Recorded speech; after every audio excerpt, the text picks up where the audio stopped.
for Africa. Please come forward. Algeria. These ones we can.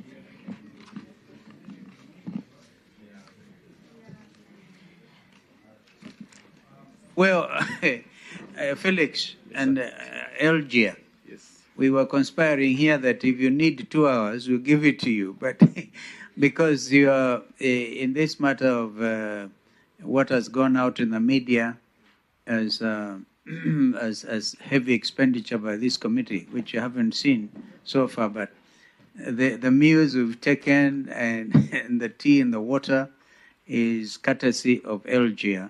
Maybe you can start by telling the country who is Algier, and then make your presentation. Thank you.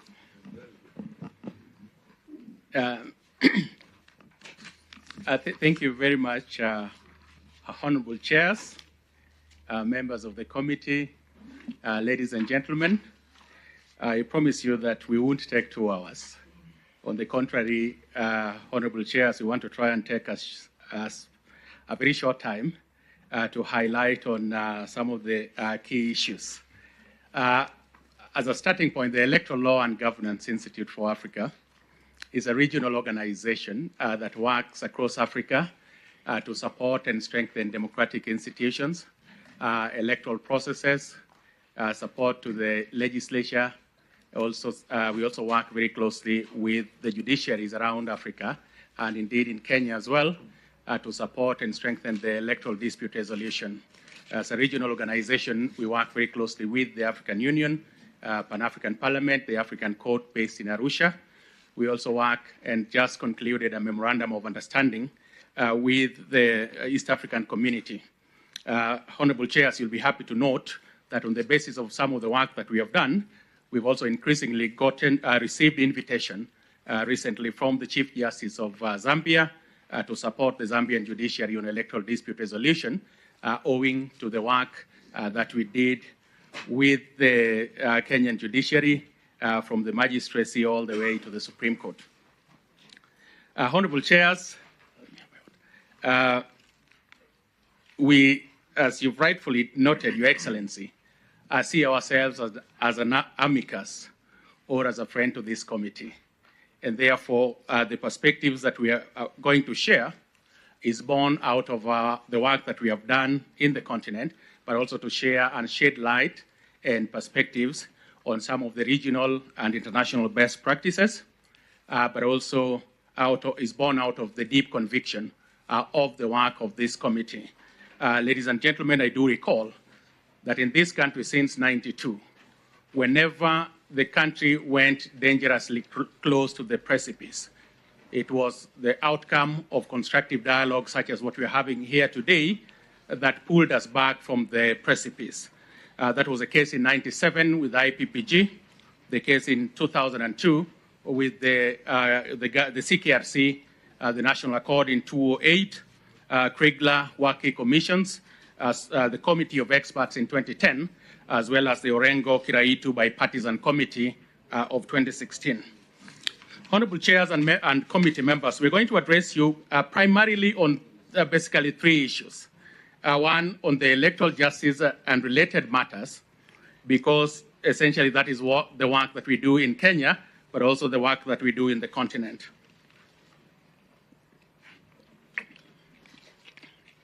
We're also going to talk on the fidelity to political parties and make very brief remarks on that, but also then talk briefly about outstanding constitutional matters.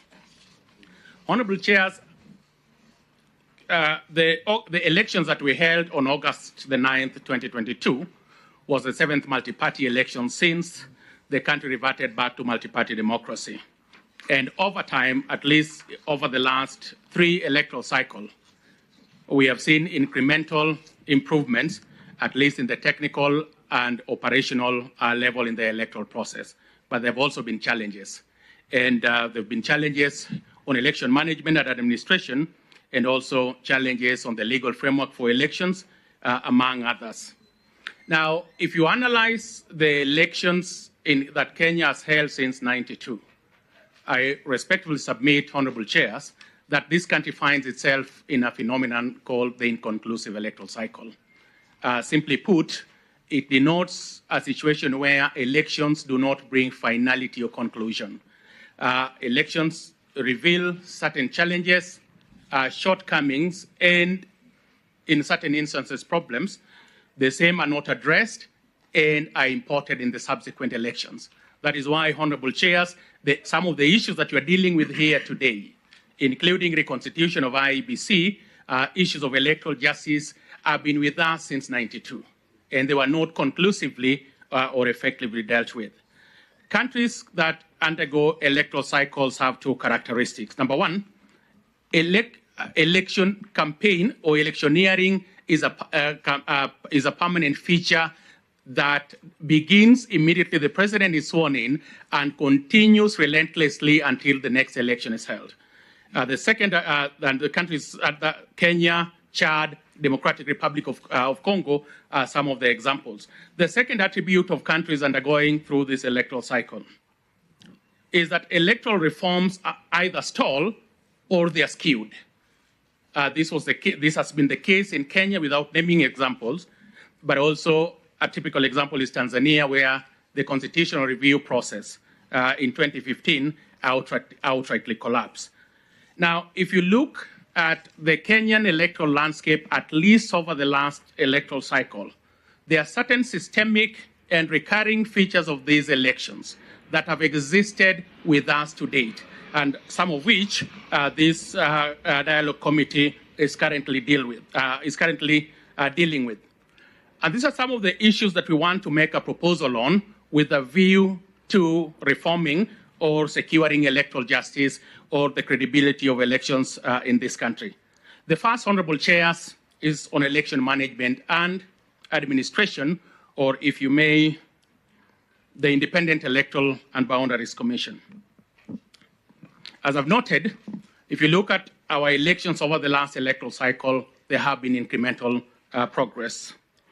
But again, there have been certain persistent challenges that have featured since 2022. One, of course, that was dealt with by the Supreme Court was on the corporate governance, the question of disunity and division within the commission, the question of elite interference in the electoral process by both sides of the political divide, if you may, but also the constitutional and legislative design on the structure of the commission. Honorable chairs, as I've noted, we've had to demonstrate how problematic this problem has been, is to appreciate the fact that we've had 7 multi-party elections since '92. And over that period of time, the structure, the outlook, and the composition of the Electoral Commission has also changed 7 times. The Chesoni Commission, the Kivuitu Commission, the IPPG Commission of 2002, the Interim Independent Electoral Commission, IIC, that managed the 2010 referendum, Amirizaka IEBC, Chebukati IEBC, and the Chebukati Cherera IEBC of 2022. As the country prepares for the 8th multi-party elections, we are talking about the need to reconstitute the Independent Electoral and Boundaries Commission, and that would be effectively the 8th commission to manage the 8th multi-party election since 2002.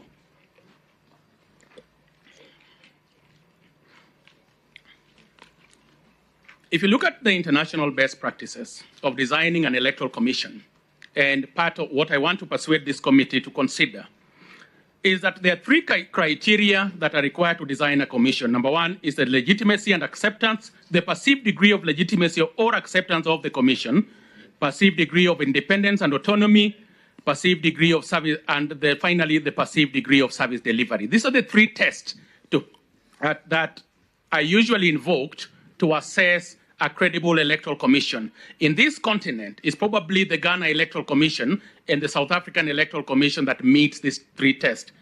Whereas there have been progress in the Electoral Commission, and I'm mindful of the work that IEBC did in 2022, these three tests have not fully been realized. And I think this dialogue committee may make recommendations on improving the Electoral Commission to meet this test. Honorable Chair, since '92, or since independence, the country has experimented with various designs of the electoral management bodies. We have tinkered with the law, we have adjusted regulations and changed personnel, and yet the outcome seems to me to be more of the same. So what then are some of the key recommendations in reconstituting IEBC? The first, Honorable Chairs, is that the three electoral cycle, 2013, 2017, and 2022, has given this country enough adequate experimentation or experiment with the independent model of the Commission. And it seems to me, and given the fact that I work in elections or strengthening the electoral in the continent, I come from the school of thought that I am deeply convinced that this country needs an independent, expert electoral commission. But in 2014, I did a master's degree in law and a research dissertation on reforming election management and administration.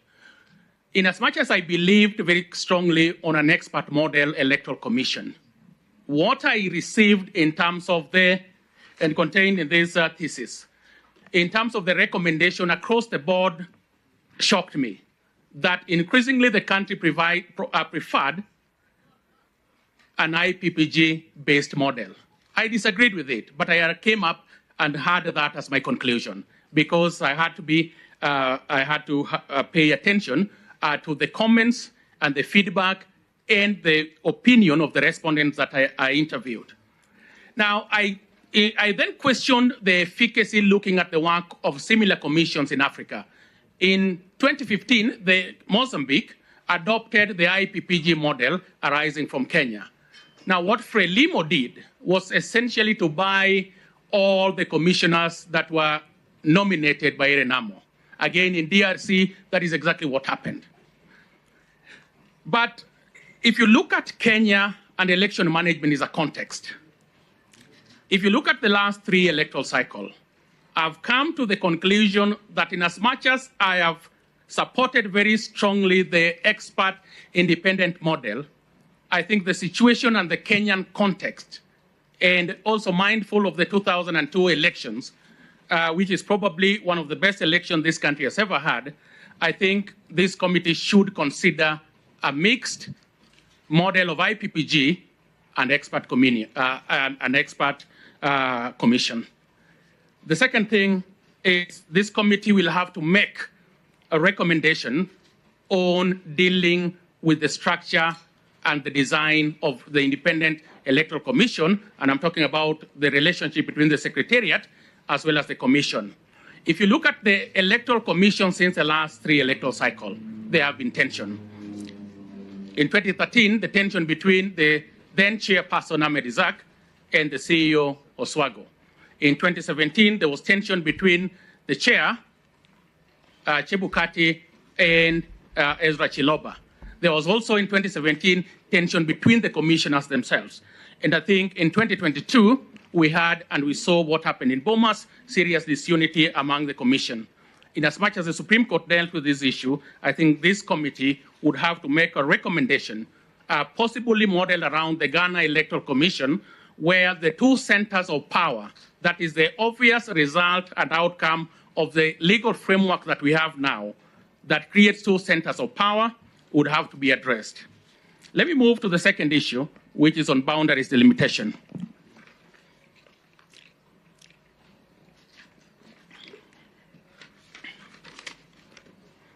Honorable Chairs, the first delimitation exercise in Kenya was following the 2010 Constitution was completed in 2012. And the legal framework that we had there was a schedule within IEBC. Now, this law was spent because it was designed to guide the first delimitation exercise.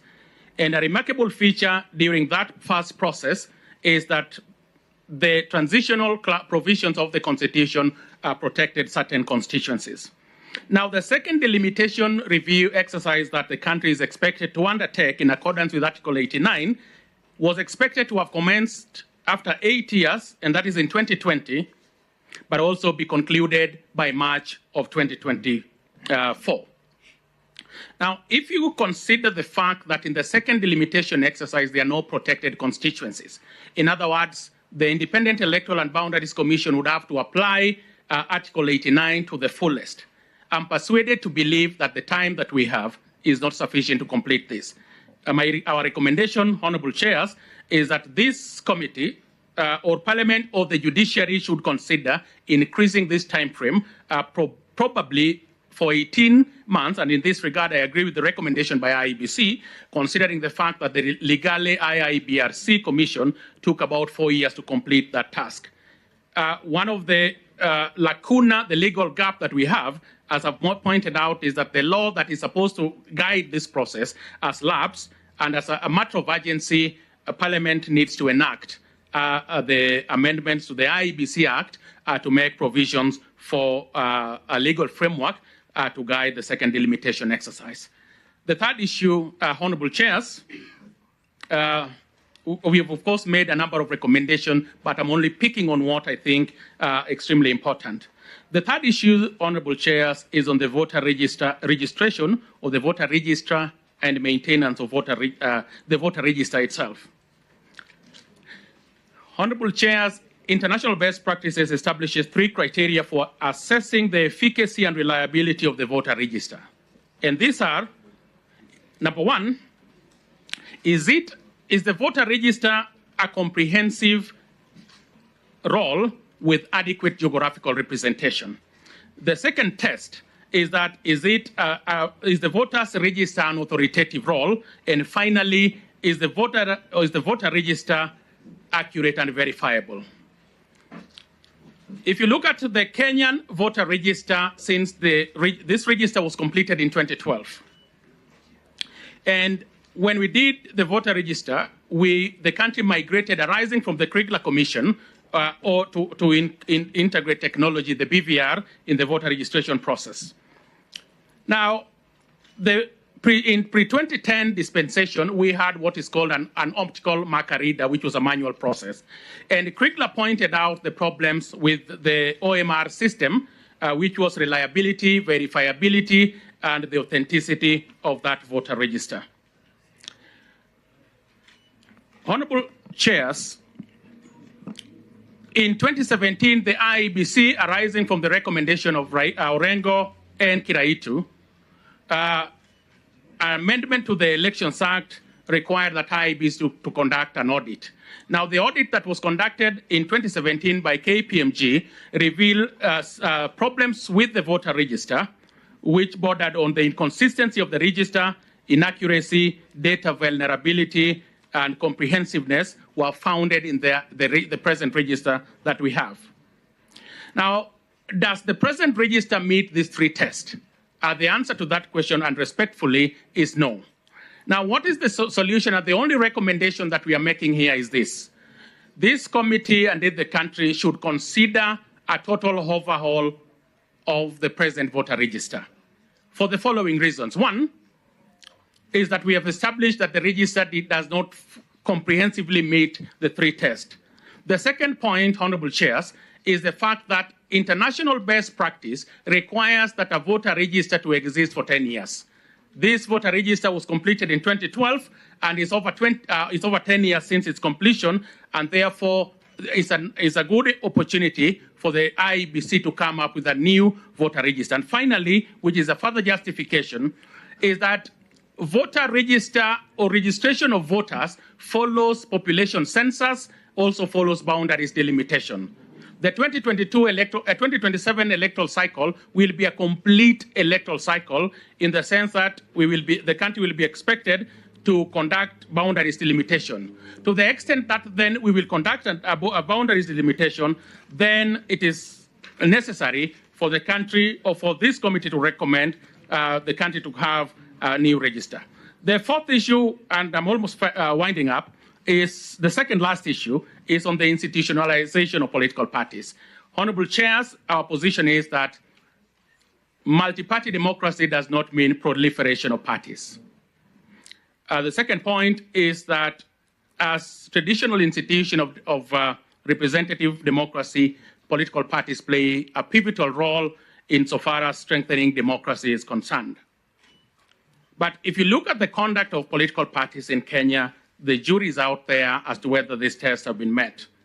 Our recommendation with respect to institutionalization of political parties, especially on party discipline, is for this committee to revisit a provision that was in the Political Parties Act of 2007 requiring concurrence by a political party before a member decides to cooperate or to join the cabinet of, say, for example, in this case, a ruling party. This was the law in 2007. And I think 2007 and 2013, also because of the existence of this law, also witnessed a period where there was a bit of party discipline.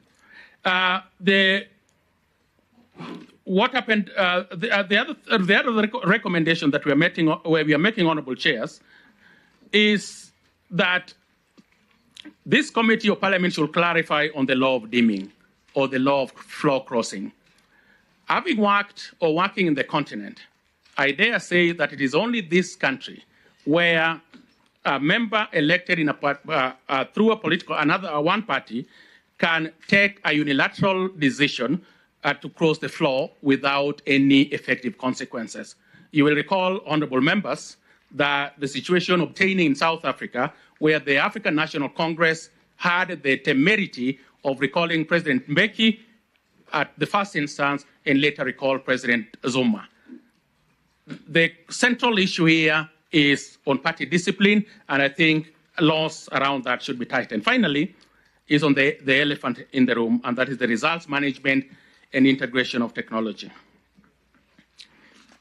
Honourable members, since the Critical Commission, the Independent Electoral and Boundaries Commission has taken steps to improve and to integrate technology in the results management.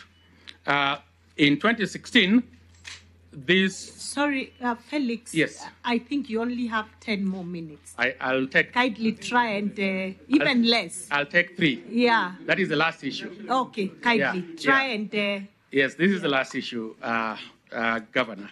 And I'll take just 3 minutes. Plus. The framework on results management was improved by the introduction of Kim's kit. And honourable members, this is also one area that has been seriously and robustly litigated in Kenya, from the Maina Kiai case all the way to the various presidential petitions that we have had as a country since 2013. And the judiciary has had the opportunity of making recommendations, especially in 2017, that was intended to strengthen the results management chain. 2022, the Supreme Court did not find major issues of irregularities or illegalities within that chain. So our recommendations to strengthen this is this. One, honourable members, is to appreciate the fact that when we talk about results management, the fundamental question is what happens when a voter casts his ballot and the results are declared. The whole chain dealing with counting, tabulation, collation, transmission, and declaration of results is collectively known as results management system. In 2022, compared to 2017 and 2013, there were marked improvements in the manner and the level of preparedness by IEBC in dealing with this. Where the problem was, and this is where we are making our recommendation for future elections, was the very final stages of that process. And the issues that came into the fore was the issues of accountability and transparency around that. Now, the first recommendation is that the IEBC should retreat an affirmation that the results transmitted electronically have the same weight as the results contained in the declaration forms. Number two is the to operationalize the schemes kit. Honorable members, why it is called an integrated system is because it has the following. The schemes kit integrates biometric voter registration, candidates registration, candidates voter identification, and results management. The KIMS kit also has a feature in it, which is programmed, called the result display system. The result display system is what it was supposed to be displayed in bombers, where the country can follow the results from where they are. Now, in 2022, all these features worked with the exception of two. One was the electronic tabulation of results. The KIMS kit has an inbuilt system called electronic tabulation of results. The real-time tabulation, once the returning officer or presiding officer posts the results, the minute they key it in, it should have a national rallying tally. This was not the case in 2022. The second issue was that the results display system also did not work. Our recommendation as a strategy of enhancing transparency around this issue is to ensure that the functionality of KIMS kit works the way it was designed. The third recommendation is the issue of interpretation of Article 138 on the role of the Commission in the results management chain, and I think this was heavily dealt with by the Supreme Court, and there's nothing that I want to add. Finally, Honorable Chairs, is the recommendation that the Independent Electoral Commission to adopt the Ghana Electoral Commission practice of abolishing the so-called backroom collation center, where in Bomas there is a collation center and then there is a backroom collation center. The problem with this, even if there is no problem with the results, to the extent that there is a backroom collation center, it raises issues of transparency and it raises also issues of accountability. Honorable Chairs, let me leave it at that. And once again, we thank you and apologies if we took long. Yeah. Well, we thank you, Felix, for that very professional presentation. In fact, I'll be very surprised if anybody will have a problem with that presentation. I think we thank you. Thank you. Thank you. Yes. Thank you. Thank you. Thank you. ESCC. Then we go to KK. Kenya Kwanza. Oh, sorry. We have, is ESCC here yet? ESCC, and then of course, Edward Ouko, former Auditor General, then KK. You'll be patient, we'll be very fast. ESCC, we are giving you exactly 20 minutes because we have about 15, 20 more teams in the line. Yeah. It's very good to see you, Bishop Ogide.